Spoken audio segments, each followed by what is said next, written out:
ask you. There's this guy in my house, an old guy. He's interested in some part-time work. Ryan. Oh, great. How are you this morning? Good. Oh, I never said Yes, that. I've slept better than...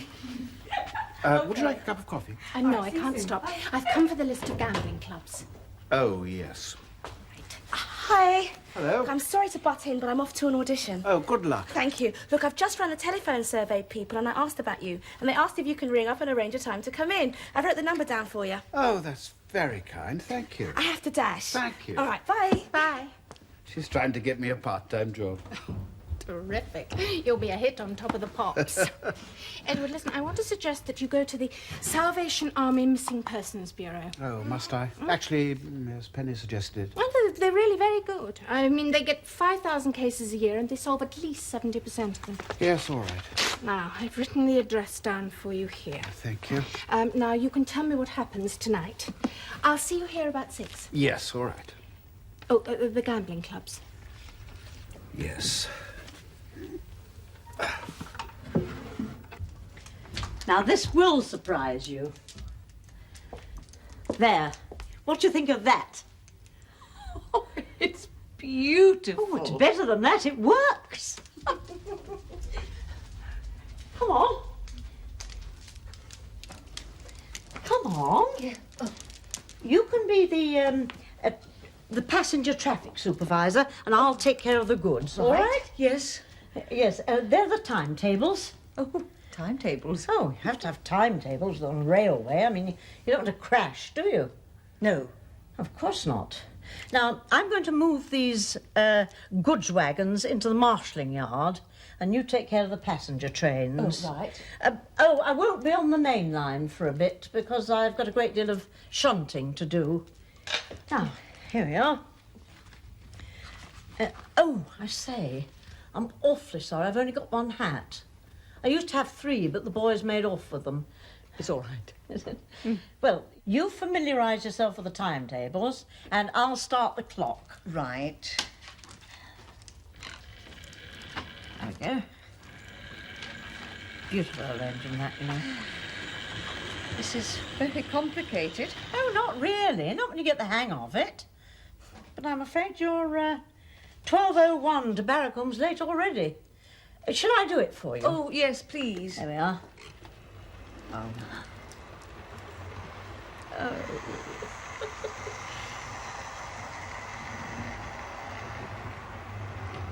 What time do you get to Wilton? 12:15. Well, you're late. I mean, 15 minutes late.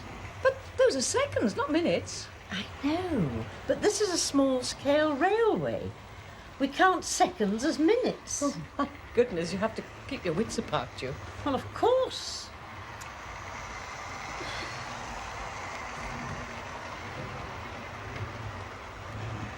She took it so seriously. I didn't know she still had it. When John was little, he was always nagging to go to Auntie Helen's to play train. Well, it's still there and running. She was so clever. She never had any trouble getting her nieces and nephews to visit her. And as they had children, the children made sure you often weren't there. She was marvellous with them. They were probably more efficient than me. My passenger train never did get there on time. Oh, never mind, said Helen. Makes it more realistic.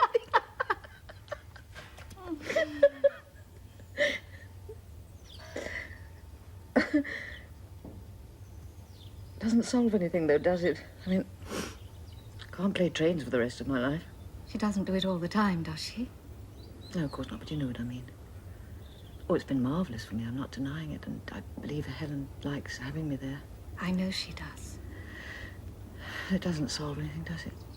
Gerald's always saying there are no solutions, only decisions. Well, perhaps he's right, only I'm not making any decisions either. Except how to make up time on the 12:01 from Wilton to Barracombe. You need this time, Mary. Time just to do nothing, to relax. I wonder. She's very shrewd, is Helen? Don't I know? What she said? Oh, she knows I'm as guilty as hell. What has she said? Nothing, just that she thinks I feel guilty. Well, If you want me to get in touch with Edward. No. That's one thing I am sure of. One decision I have made. I don't want to see him again. Charlie, there is an old Arab saying, be careful what you pray for, you might get it. So there is a chance. Not a cat and hell's chance. Charlie, with your flair running around with every girl in town and a mind for being jealous would make a terrible pair. But listen seriously for a minute. Before Edward comes... Edward now. Charlie, please. Did you ever know a member here called Mary Brett? Mary Brett. What's she like? How old is she? Oh, I don't think I know, but about 45, 50 maybe. Well, now, I can't say I remember anyone of that age. That's what I said. Constant. Never change. Hello? Edward, this is Charlie. Charlie, this is Edward. How do you do? Nice to meet you. And you got in. Oh, yes, thank you. It's Mary. No, she's not. Charlie's going to introduce us to the manager. Find the lady, is it? Yes. Well, in my experience, before you find her, it's as well to be fully prepared. Oh, what'll you have? Oh, I'd like a whiskey, please. 15-2, 15-4, 15-6, 4 for a run, 2 for a pair, and 1 for his knob. That lets me out. 13. And you owe me £49,600. You do? Just give me a couple of those yellow counters. They're 25,000 each, and I'll give you 400 change. If I were you, I wouldn't take up gambling. No. Have I said something? No. I have. You are a gambler. Or you were. And judging from your cribbage, not a very good one. No. Lose a lot, did you? Yes. Well, in that case, it wasn't very kind of me to ask you to play cards. Oh, I enjoyed it. Do you want to talk about it? Not really. Oh, well. In that case, it's cocoa and bed for me. Do you want me to bring it up for you? Oh, that's a very good offer. My youngest brother, Reggie, he was a gambler, you know. Had to leave his regiment. Shot himself in the end. So, I do know about it. Yes. Promise me you'll talk before you shoot yourself. I've no plans to do that. Yes, but promise. Yes.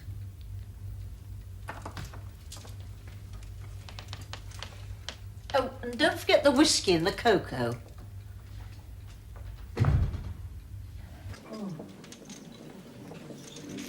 Looks good, Charlie. Yeah. Charlie, is that Mr. Levinson? Pretty, isn't he? Not your type.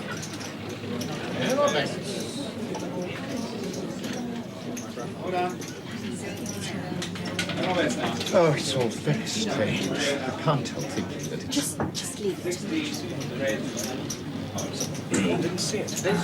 me. Elizabeth, this is Mr. Levinson. Delighted to meet And you. Miss Elizabeth Weldon.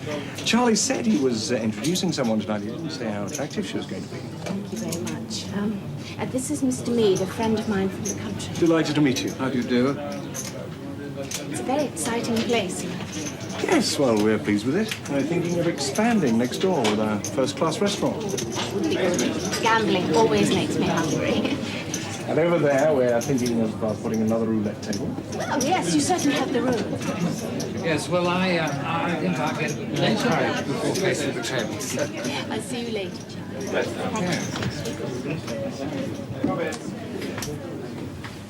Known Charlie Long, have you? Oh, on and off for years. He's a character. He certainly is. And what's your favourite flutter? Oh, well, I don't very often gamble in England. You know, I gamble abroad on holiday. I like the races, though. Well, we can tempt you to join here. Funnily enough, I nearly came about 2 years ago. An old friend of mine was a member here, and she was saying how nice it was. Actually, I haven't seen her for ages. Oh, who's that? Mrs. Brett. Mary Brett. Oh, yes, Mary Brand. We haven't seen them for some time. Well, the last time I saw her, she was laughing about having lost the housekeeping, saying she was going to have to lay off for a bit. Yes, well, that's the way it goes. You win some, you lose some. But you could tell they were really enjoying themselves. That's right. What's her friend's name? Do you know, it's on the tip of my tongue. I don't know who her friends were. She and Tony never brought her on.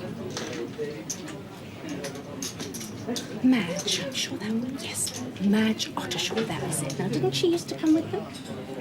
No, we don't have anyone of that I name. really must get in touch. It's time we had an evening out. It really is. Well, sounds like a good idea. Edward, you remember Tony, don't you? Now, why don't I ring him now and he could come down here for a bit? And we could go to a cabaret or something? Yes. Okay. You have a phone? Yes, of course, it's in the lobby. Edward, give me Tony's number. Tell me you've come out without your diary again. You really are hopeless. What a shame. We'll have his number. Just a minute. Oh, I can't go on with this. I can't believe what's happening. All right. Just hang on. You don't have to act on the information. We may never have another chance like this to get it. Oh, I feel sick. The gents will be through there. Go on, just leave it all to me. Come back in a few minutes.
We don't appear to have a number for Tony. Edward, the best laid plans of mice and men. He doesn't have Tony's number either. He only has Mary's old, Earl's Court address, and I know she left there 2 months ago. Well, some other time then. Yes. Do you know that? Thank you. Thank you very much, Mr. Levinson. It's been really nice meeting you, and I shall pop by next week and join, and then maybe we will make the foursome. I look forward to that. I'll give you an application form, a mere formality, of course, but you understand our position. Yes, of course, and thank you very much again. Thank you. Hope to see you again soon. Yes. Yes, goodbye.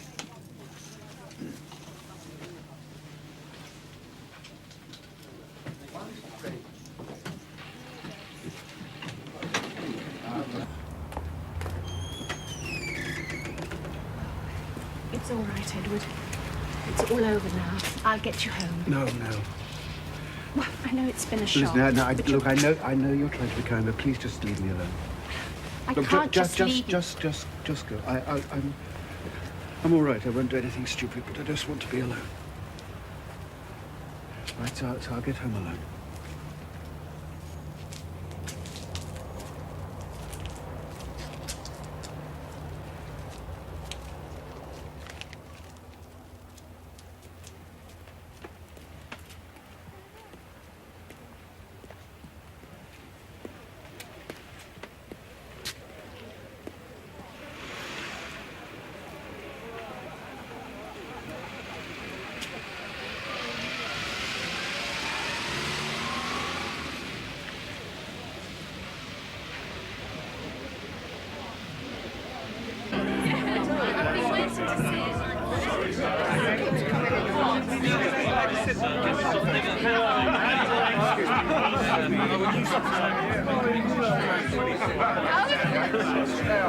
Now next, a large Scotch, please.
Truth should make me whole.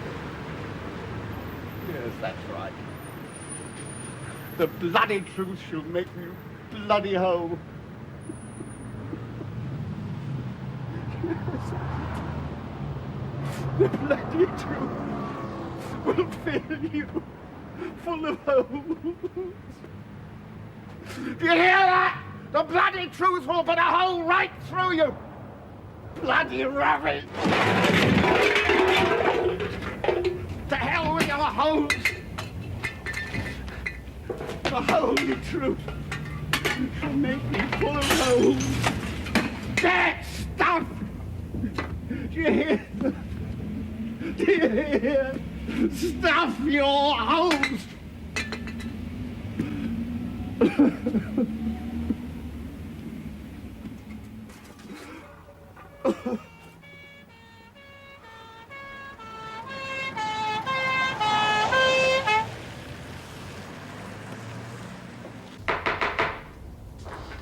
Edward Brett, you are charged that on the night of the 17th of August, you did, whilst under the influence of alcohol, behave in a disorderly manner in Ledbury Road, in the city of Westminster, and that furthermore you maliciously damaged a hoarding erected outside the Bethel Chapel in the said road.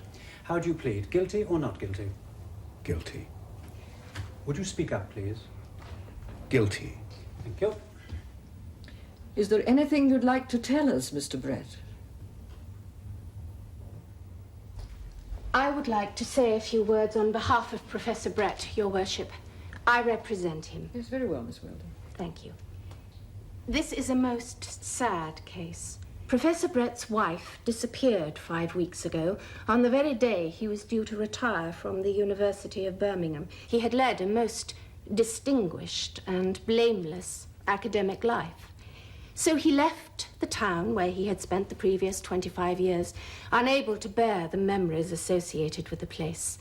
He has taken rooms in London and is trying to come to terms with his loss of hopes of a happy retirement. Well, finally, last night he broke down. And although he'd had very little to drink, 2 or 3 whiskies at the most, it was, I think, enough to unleash the floodgate of anxiety that he'd been bottling up. This is not something the professor has told me for the purpose of this case. I am personally acquainted with him, as his rooms are in the same building as mine. He also tells me that he now wishes to seek professional advice to help him cope with his difficulties. I am sure your worships will feel that the minimum sentence is appropriate in this case. Professor Brett wishes to pay in full for any damage that he did to the hoarding. Thank you, your worship.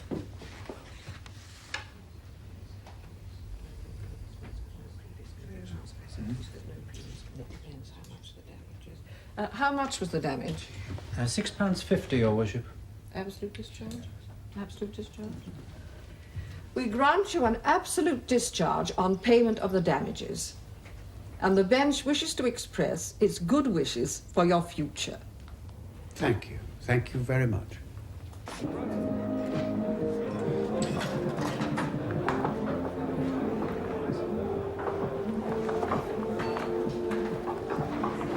Hiding yourself away? What's the matter? Sigh. What's happened?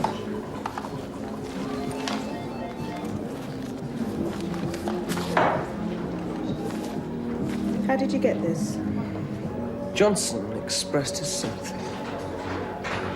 Oh, what a creep he is. He really enjoyed it. What have you done about it? What can I do about it? Well, I mean, how is he? What does he say? What does he say? Your father. I haven't spoken to him. You haven't? Simon.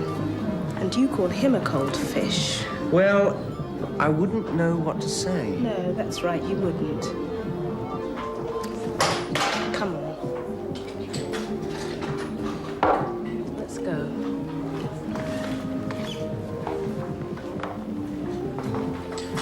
Now, this course will take about 3 hours. I shall introduce you to the job for an hour and a half, and then after lunch, you will do a survey to see how you manage. As you've been told, this course is entirely free, but you will not be paid. So, what is it we're doing here? In 2 words, market research.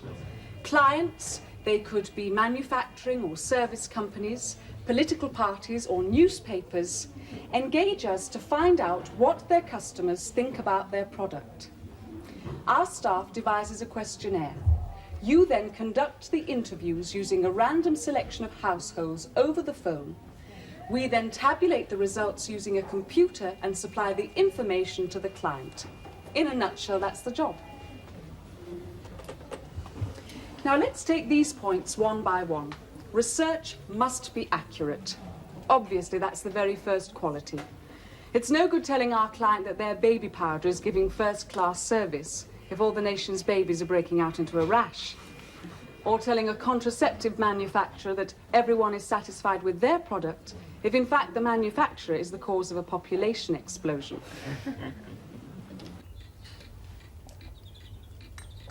And what jolly things are we going to do today? Oh, would you like me to get it for you? Oh, would you? Thanks.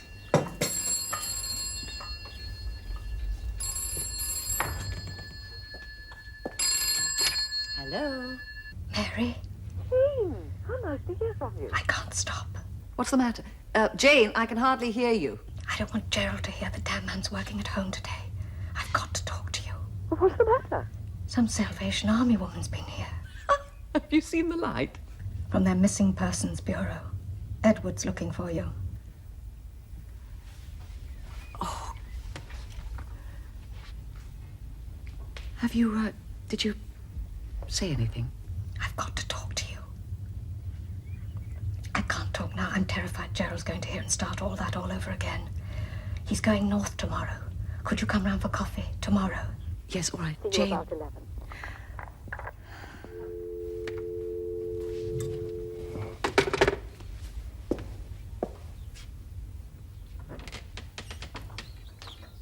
Jane.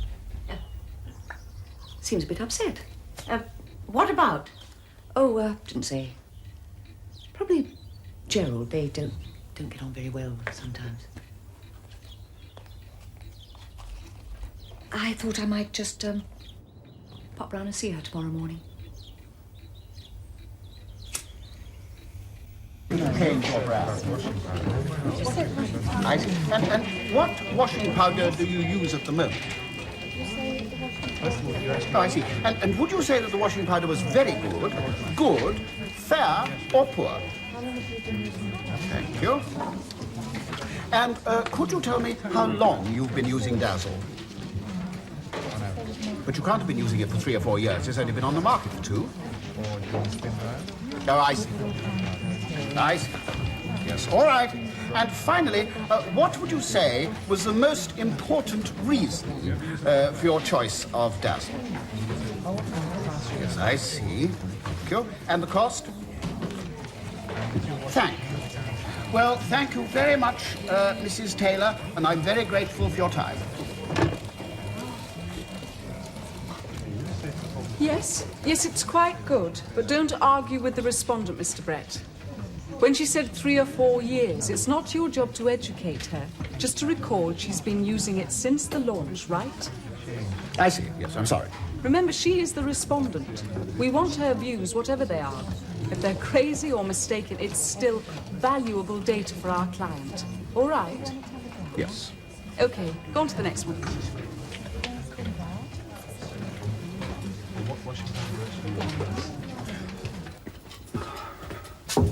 Come in. Ah, Mr. Brett. Sorry I'm so late. I hope I'm not keeping you. Oh, no, not at all.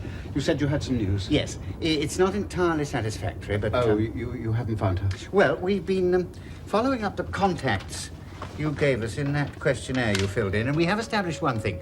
When Mrs. Brett first came to London, she stayed for a while with a Mrs. Jane Bourne. Jane Bourne? Yes, you've got her down as Jane Goodyear, but that was her maiden name. Jane Goodyear? Well, I'm damned. Oh, I sincerely hope not, Mr. Brett. Oh, sorry. Yeah, the problem is that Mrs. Bourne says she doesn't know where your wife is at the moment. Oh, but she must have. We can't force her to tell us anything. The caseworker did press her pretty hard. In the end, Mrs. Bourne agreed to try and pass a letter to your wife through a mutual friend. A letter? Yes, that's often the best way to begin. You see, if you write a letter to your wife, that actual contact can begin the process of breaking down the barriers. But your caseworker will try to get Mary's whereabouts from Jane. No, I'm afraid we can't do that. You see, Mrs. Bourne has specifically instructed us not to contact her again. She said she'll come into the office next week and pick up the letter herself. Why? Well, I'm not absolutely sure, but it seems that her own marriage isn't as secure as it might be. And she doesn't want her husband to know about all this. So, a letter.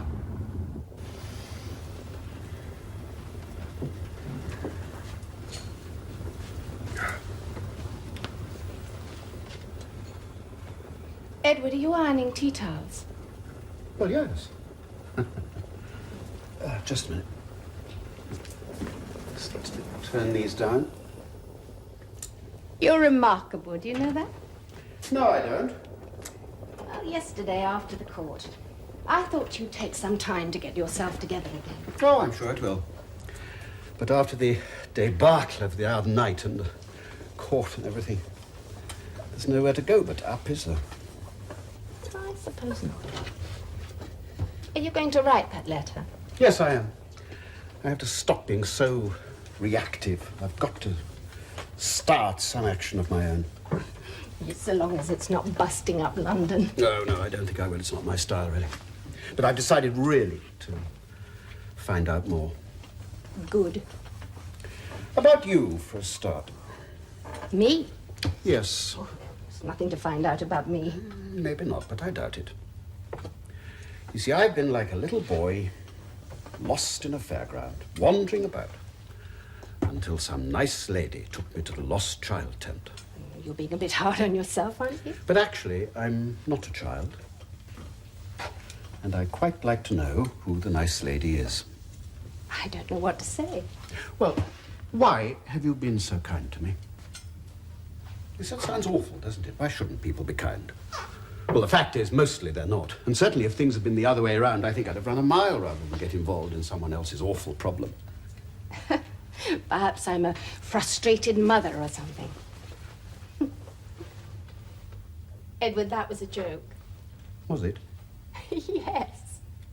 You've been married. Yes, and I don't want to talk about that. All right. I don't want to pry. More wine. That sounded really rude. And I didn't mean it to. Yes, I will. I didn't take it as such, I understand completely. Now I'm feeling very foolish. Oh, Liz, why? I'm sorry if... Well, it's just that I spend hours telling you to open up, deal with your feelings. The first personal question from you, I go and snap shut like an oyster. Maybe there's a pearl to protect. Well, there isn't. Just hurt pride. I was married for 2 years and I was deliriously happy. Only he obviously wasn't. And of course I didn't know until I came home and found a note on the mantelpiece. Another woman? Yes. Dear, dear, dear. When was this? Oh, 4 years ago. It's a long time. Yes. Sometimes it feels like yesterday. And there hasn't been anyone else? No. Well, not seriously. Well, a few. So you see, I may or I may not have problems. But at the moment, yours are more acute. Yes, it would appear so. And what is that supposed to mean? It occurs to me that 2 months ago, no one would have thought that the emeritus professor of English literature knew less about himself than he did about Milton's use of the comma, development of the sonnet in the 16th century. Oh, at least you sound more interesting than the Miltonic comma. Yes, you're a skillful lawyer, aren't you? I ask about you, and we're talking about me. Well, I'm just good at priorities. I wonder, Liz, if we're not really quite alike.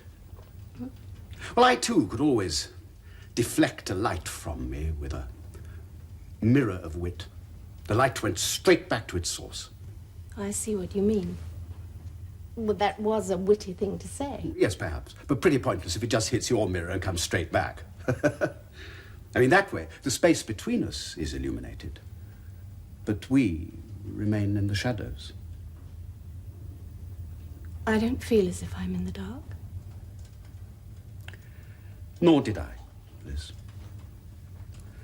Nor did I. So, I've no right to pry, and I'm just very grateful for all your help. Oh, Edward. I'm not conscious of feeling pried into, or of holding anything back, for that matter. Of course, it has occurred to me to wonder how I could have been so blind to what was his obvious unhappiness. But how do you know that? Well, he left, didn't he? Or perhaps he was just a Casanova, unappeasable, happy only in the chase. Well, I should have noticed that. Not necessarily. Such men can be extremely seductive and disarming. In any case, without trust, there isn't much point in a marriage anyway. So why are you so hard on yourself for not knowing? And I'm not just deflecting the light. Oh, it was different in my case. Mary wasn't like that. And I've established from the membership cards and so on that her breakdown, or whatever, started 18 months, or at most 2 years ago. Now, it was a decisive change, true, masked by migraines. But she had a real change of personality, must have. And I didn't notice. Not necessarily. She may have had those needs all along. And I didn't notice them for 28 years, that's worse. But for you, in the first 2 years of marriage, very much in love, if he was a Casanova, it's understandable. Are you over it now? Yes, I think so. Oh, I hope so. There is just one thing I deeply regret. What's that? Not having a baby. Oh, God, I wish he'd given me a baby before he left.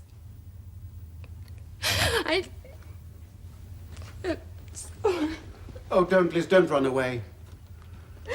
I've done that. It doesn't work. I can't talk about it. No, please. I am all right. I just can't talk about it. So please, Edward. Please, can we just have dinner? But why did you have to tell that damned Salvation Army woman anything at all? It was difficult, Mary. She was very clever and I was flustered. Oh, hell. I wanted to get rid of her before Gerald came home. You know how he would have been. Why did you have to come here? I'm sorry. Do you have anything stronger than this? At 11 in the morning? Yes. If you don't mind the cooking, Brandy. The way I'm feeling, I'd settle for methylated spirits. You can't go on like this. What do you want me to do? I don't know. But even if I collect the letter, he still won't I know don't want his bloody letter.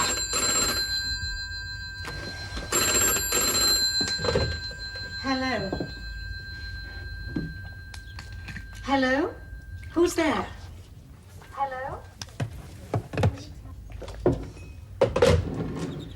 Weird call. Heavy breathing. Not really. Look, Mary, I have to collect that letter. I can't have that woman coming here. You know Gerald, if he thinks all that started again. I know.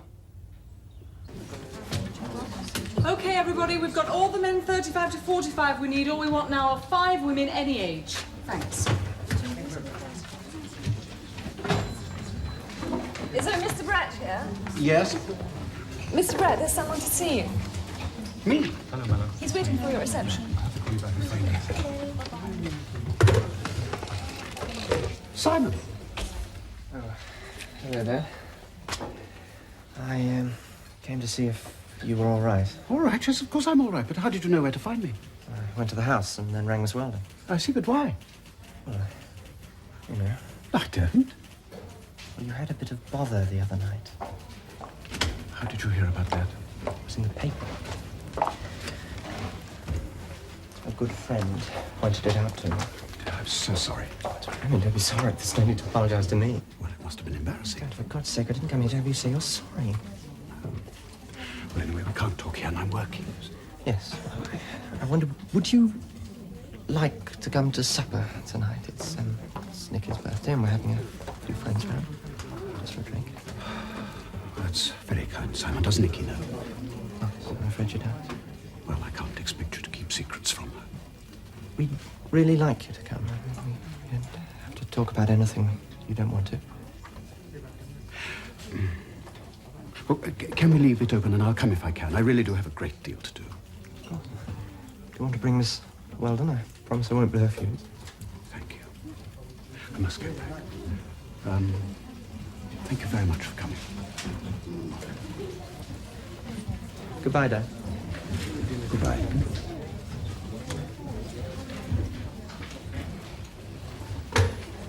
My son.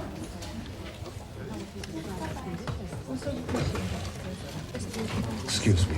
I was wondering if you'll be able to use me tomorrow. Not tomorrow. For the next few days, we've only got some small surveys. We will use you again, but we have to give first choice to the old hands.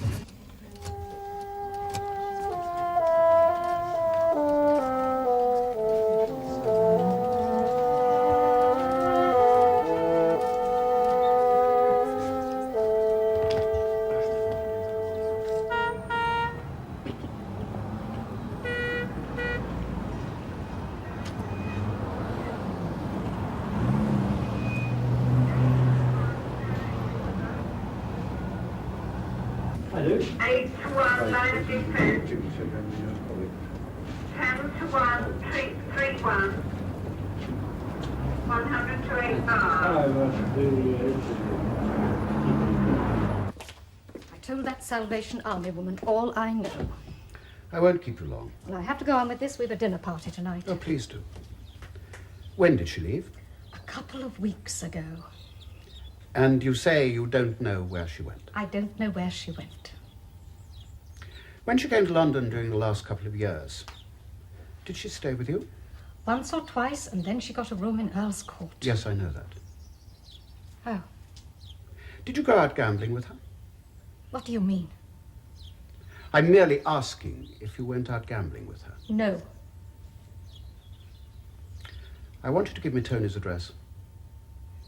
Tony? That's right. I don't know a Tony. Well, I'm sorry to have troubled you, Jane. That's all right, but I do have to get on with this dinner. Do you think Mary could have mentioned Tony to your husband? Of course not. He never came into the conversation. So you do know who I'm talking about? I think it's time you went. Yes, all right. But I shall be back when Gerald is here. He might be able to help me. Are you trying to blackmail me? Oh, how can you ask that? I'm merely asking for information. You can't give it to me. Perhaps your husband can. You ruined your wife's life, and now you want to ruin mine. I insist you explain what you mean by that. Mary was bored. Bored out of her skull. You stopped noticing her years ago. She came down here to find herself. Perhaps to find someone who could convince her she was still a woman. Oh, Jane. But you see, that's what I'm doing. I've got to find out so that I know what happened. And how will that help Mary? Can't you see you're just as self-absorbed? It's you. All the time, isn't it? Well, I think you're wrong. I pray you're wrong.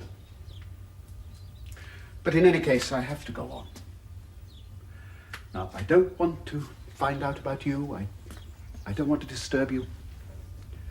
I don't want to talk to your husband, but I must have Tony's, whatever his name is, address. Tony Fairley. He keeps a restaurant called Le Gourmet in Kensington Street. Thank you. Don't thank me, you forced it out of me.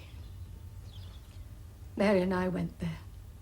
She met Tony and we went out as a foursome 2 or 3 times with a friend of Tony's. When they started the gambling, I got frightened and dropped out. Unfortunately, Gerald found out. Our marriage only just survived. It isn't much, but it's all I have. I won't bother you again. There'll be no point. I don't know anymore. And if you don't believe me, why don't you come back when Gerald's here and finish us off? No, I won't do that. Goodbye, Jane.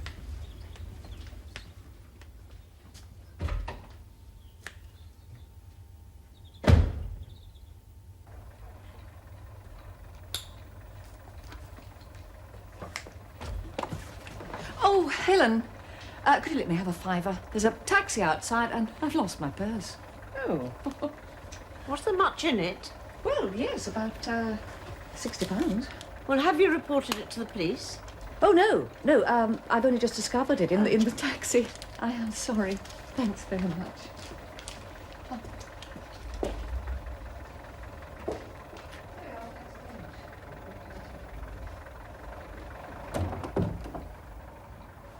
Oh, I'm sorry about that.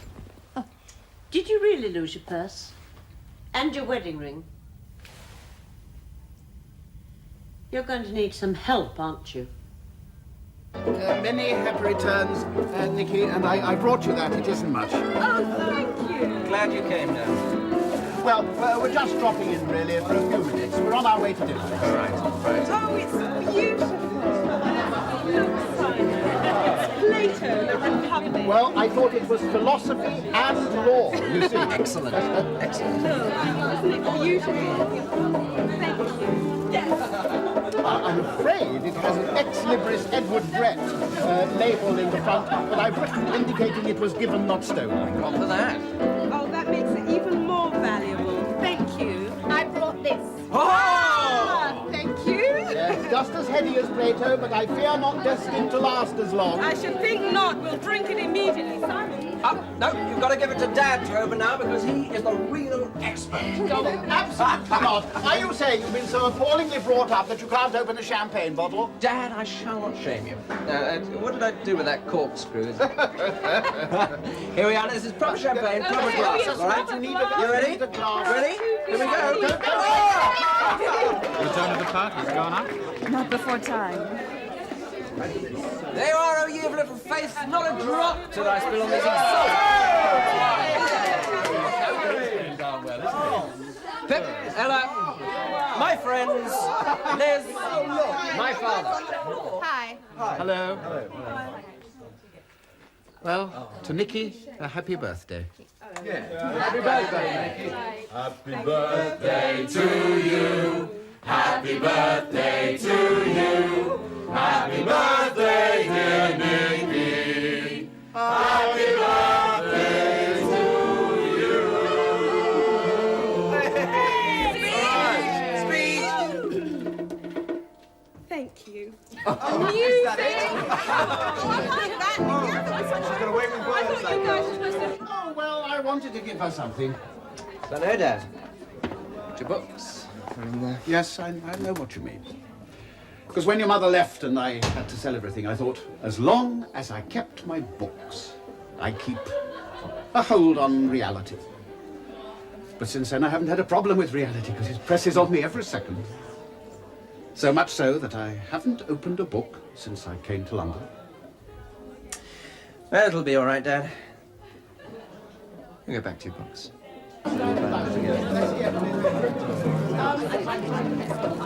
Professor Brett? Yes. Excuse me. He's Simon's father. I'd like you to meet Dr. Taylor. Hello. Hello, Edward. What a lovely surprise. Oh, you know each other? Yes, on an Association of University Teachers Committee. Elizabeth, this is Dr. Anthony Taylor, Elizabeth Weldon. Hello. How do you do? So, are you doing any teaching at the moment? No, I've retired. Yes, I'd heard that. As a matter of fact, your name came up at the faculty meeting only yesterday. We've got a PhD to examine. Right up your street. Well, we'll see. Well, you will be getting a letter. Well, I shall have to think about it because I did make a resolution to have at least a whole year off. Well, I hope you do, otherwise it'll be old comfort. Well, I don't want to appear rude, but we're terribly late for a dinner appointment. Fine, yes. Look, give me a ring at the department. Come up for a drink or lunch or something. Yes, all right, I'll do that. Nicky and Simon, we really do have to go, I did say. Oh, yes, true. It was good of you to drop in. Goodbye, Anthony. Goodbye. Goodbye, Simon. Keep in touch.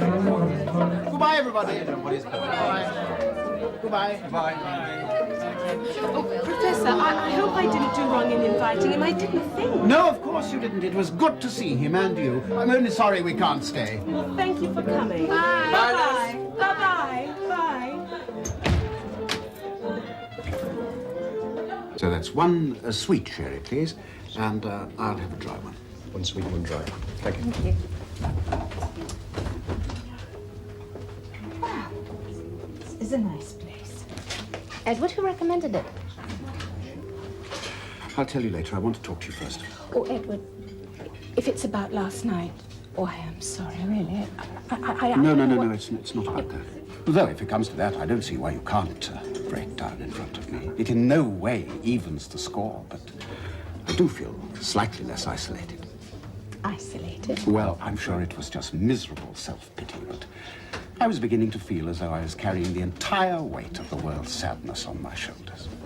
Well, I can assure you that you're not. Yes, precisely, and I had a hint of that last night. And it goes without saying that I hope that any time you want to, you can talk to me. Well, thank you, Mr. Brett. I shall bear that in mind. Is that what you brought me here to say? Actually, no, though I'm glad it's said. Do you see that man by the bar? Yes. If he's the proprietor, he's Tony Fairley. Tony Fairley? Tony. The man Mary went to the gambling clubs with. How did you find him? The same way as the Salvation Army, an old friend of Mary's. You went to see her? Yes. I think he'd have been quite proud of me. Or ashamed of me, I don't know which. Why? I had to use a lot of pressure. Not much short of blackmail, I fear. And you found out what you wanted? Yes. Yes, she and Mary went out with a couple of men. Jane, that's Mary's friend, dropped out when the gambling started. But she's married too. Her husband found out. And I left a pretty wretched woman. Must have been very unpleasant. Yes, I've known better moments. Excuse me, isn't that Tony Fairley over there? Yes, sir, it is. That's right. Yes, I remember. I wonder if you'd ask him if he'd care to join us for a drink. We have an old mutual friend. I'll go and ask him, sir. Edward, what are you going to say to him? I haven't the faintest idea.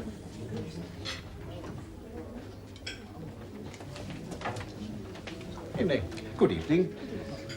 Waiter said we have a mutual friend. Yes, that's right, Mary Brett. Oh, yes. Yeah. Oh, haven't seen her for ages. Mr. Brett. Edward Brett. What do you want? Just to talk, that's all. Now? Why not? I wouldn't want any disturbance in here. I think I can promise I won't cause you any more disturbance in your life than you've caused in mine. I don't know what you think or who's been telling you things, but there's practically nothing between Mary and me.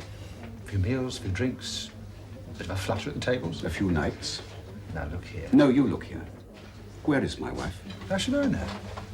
She's living with you, isn't she? No. I told you I haven't seen her for months. If you lie to me, I'll make a lot of trouble for you. What trouble? I'm sure I won't have much difficulty in finding some. I don't know what you think you know.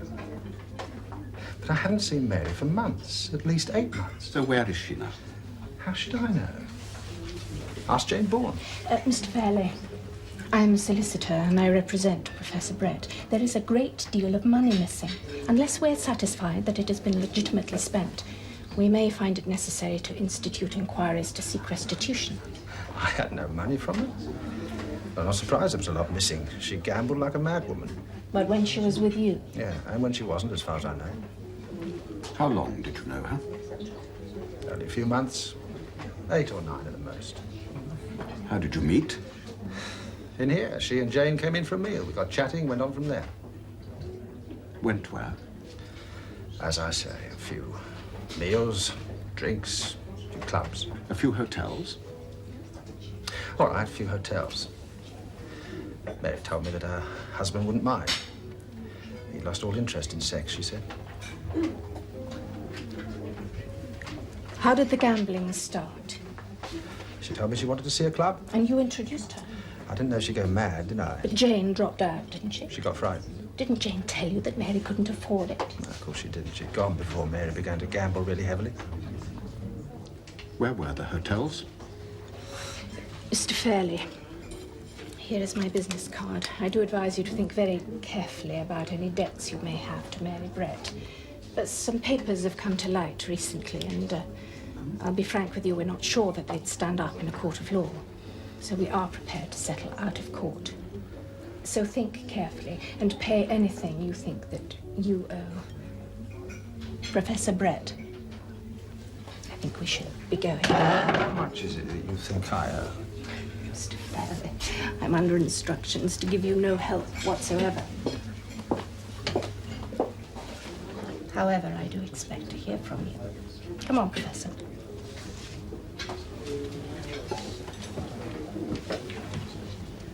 Good night.